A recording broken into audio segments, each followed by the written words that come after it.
Sir, so what we've seen is we keep hearing from the CBO that there's going to be a large deficit from the bill, which we disagree with, but using the CBO scoring, they came out and scored the tariff revenue. We think it'll be the minimum of $2.8 trillion over the 10-year window, which actually puts the bill in surplus if you include the tariff revenue, which they won't do.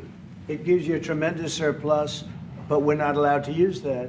For some reason, they say scoring. Nobody knows what scoring means. Maybe a couple of people, but nobody. Somebody sits in the background. They say, well, we're not going to allow that. They're not allowing other things that we have that are tremendously profitable for our country. But if you saw the other day, CNBC, they came out with numbers, and the people on the show, very good people, I've watched them for a long time, they couldn't believe the numbers, how good they are. The numbers were incredible, and that was personal income and also very low inflation. We have very low inflation. We're down to 2% now, and maybe even lower than that. And when I took it over, it was a mess. Remember, we had the worst inflation probably in the history of our country. They say 48 years, but let's say I think it's worse than that. So we had the worst inflation in the history of our country under the Biden administration. Now we're down to a beautiful number, 2%. You'd actually like to keep it there. Better than zero is 2%. It's going down maybe to 1, and 1% is like perfect. That's perfect. You don't want to have zero for certain reasons that nobody is very interested to listen to, but we have almost perfect inflation. Grocery prices are down, everything. Remember eggs? We weren't going to buy another egg for the next 20 years. They were so expensive, right? Remember? You guys all hit me about eggs. Eggs have come down 400%. Everybody has eggs now. They're having eggs for breakfast again. But if you look at gasoline, very important. I think always the most important because it's the energy is the biggest factor. That's what happened. He screwed up our energy policy, and everything went up because energy went up. But now energy is way down, and they have states where you're at $1.98 a gallon for gasoline. So the costs have come way down, and one of the things I ran on was that. I ran on the border. We have the best border in the history of our country, 99.99%. It was last week, 3 people came in, 2 of them for medical reasons. We let them in because one of them had a heart attack. I think it was a nice thing to do, and one of them had something else.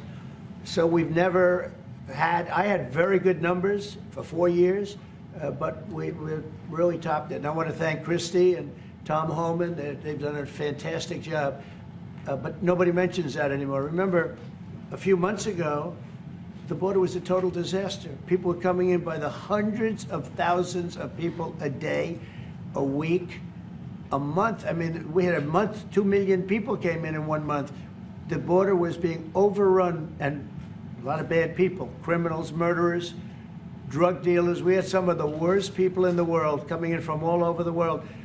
It's totally closed. And you know what? People are coming into our country, but they're coming in legally. So we've done a great job.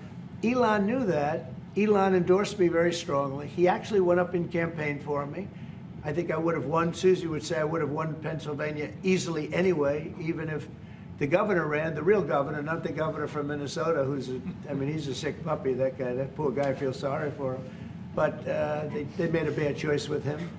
But if you pick Shapiro or anybody else, I spoke to him recently about his house being set on fire, which was terrible.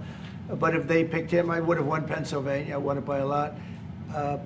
But I'm very disappointed because Elon knew the inner workings of this bill better than almost anybody sitting here, better than you people. He knew everything about it. He had no problem with it. All of a sudden he had a problem. And he only developed the problem when he found out that we're going to have to cut the EV mandate, because that's billions and billions of dollars. And it really is unfair. We want to have cars of all types. Electric, we want to have electric, but we want to have a gasoline, combustion. We want to have different. We want to have hybrids. We want to have all. We want to be able to sell everything.